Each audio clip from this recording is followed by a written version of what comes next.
Hi, and welcome to the PC Expert Amateur, or TPCA, or TPC. I don't know.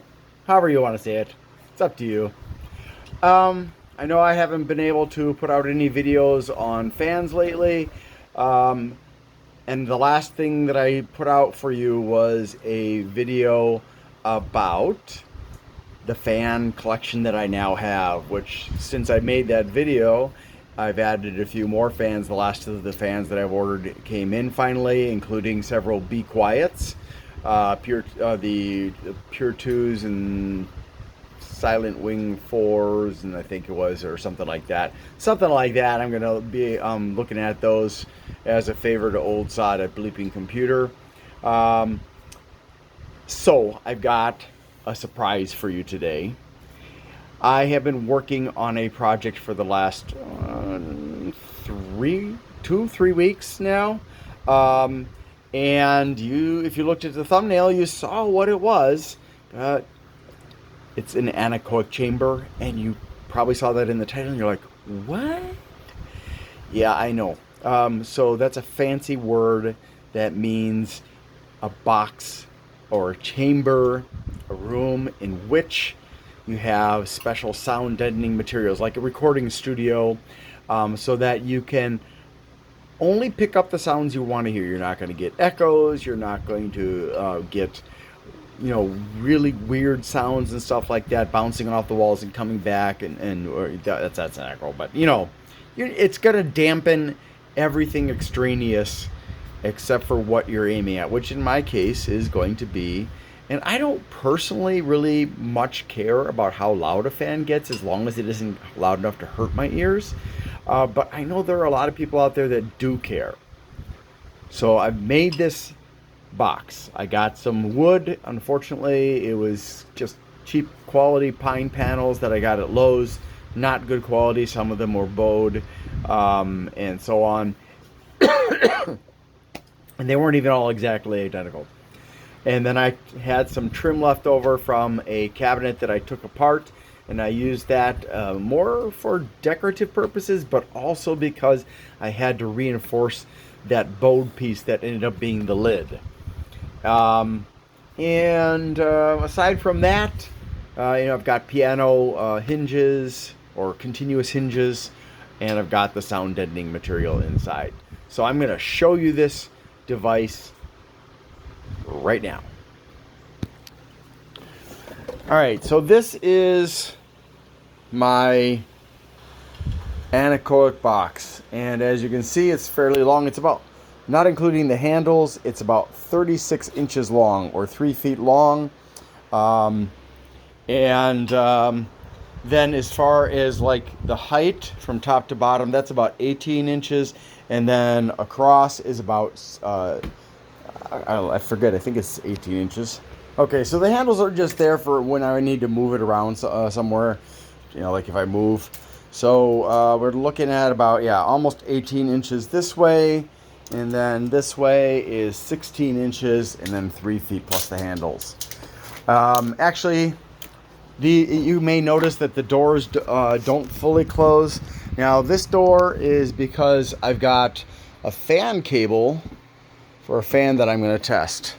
And I've got these so that the polyurethane here and here don't touch each other and come off and stuff like that. And this is all sound deadening material. You can even see some sawdust down in there that I haven't cleaned out yet. And I'll mount this on the Core, Thermaltake Core V1 case that I've got hiding in here. Let me see if I can get you some more, so you can kind of see that there. So I'll mount this in both directions, and I'll check the volume, and I'll do it at different speeds as well. And currently I have this Akasa FC Trio. Unfortunately, the range of RPMs that it can test is fairly limited. So I've got another one, and this is from N-Labs. It's the Copal fan controller. and I can control up to 6 fans at one time, which I don't need obviously, but I got it just in case. You never know when I want to run some kind of a test involving up to 6 fans. So I can do PWM or DC. It's SATA powered. I could also get an adapter so it's powered from the socket and the wall. But I'm probably going to end up using this one because the range on the FC Trio is so limited. It's very frustrating. And I wrote to Akasa a few days ago asking them why. Is there something I can do to correct this so that I can get the full range? And I haven't heard back from them, so I'm not really expecting anything. It's not even listed on their website anymore, although you can still find the FC Trio by searching on Google, but when you try to go to that web page, it's gone. Yeah, so I'll do it all the way from the bottom of the range of RPMs all the way up to the top, and hopefully this will be a much better tool for that. I need to get a tachometer though, since this doesn't have a display showing RPMs. And once I have the tachometer, then I'll have full control. So I may mount the fan onto the side of this case, and I don't think you can see it very well. Let me try and turn on the... There we go. I'm going to mount it onto here, and I'm not sure, but I'll probably use some kind of a silicone frame on this just to kind of dampen the noise a bit, just so we can find out what the noise is from each fan. This is the AAA Wave that I'm going to be putting out a review for. It's the only one they produce, is the AF12025-4P-B. The only one that they make, and it's really good. I was very impressed with it, and aside from the noise, which you guys won't like if you like quietness, it's really, really impressive. So again, here we go, sawdust and all, and the back door here where I have the case. They're separate, and I'm pretty pleased. It's not perfect. I could have not done much in terms of, or much of the stuff that I did do in terms of making this look pretty, but I figured, well, I might as well while I'm working on it. It didn't all work out perfectly. As you can see, this kind of came unglued as I was attaching it to the side. Boy, there was a lot of friction going on there. I tell you, I even put wax on the bolts. I've got 4 bolts in here on this 1, 2, 3, 4. And I've got 2 dowels in here, and still I had to pound this in with a mallet part way just to get it so that this side was decently close, which is very frustrating, but that was the best I could get it. So this is my anechoic box. So hopefully in the near future, I don't have a lot of time except for my days off. So hopefully in the near future, I'll be putting out the AAA Wave, and then I'll be probably doing some Be Quiets and Noctua, obviously, and some other fans that you're probably not familiar with, like from, let's see, the Deepcool FK120, the Akasa Vegas R7, the Thermalright TL512W, or maybe that's an S12W, I'm not really sure, the Need Max LN3, also got the Segotep FE12, the Black Noise Blocker Black Silent Pro, and the Mobius 120 OC, and the Asia Horse Fishbone fans. So don't forget to check back in the near future to see. I've got a video coming up before this where I compared the FK120 and the AAA Wave and the Noctua A12x25.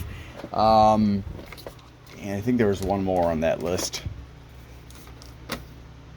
Nope. Yeah, so it's the A12x25 by Noctua, the Deepcool FK120, the AAA Wave AF12025-F9-B, and the Akasa Vegas R7.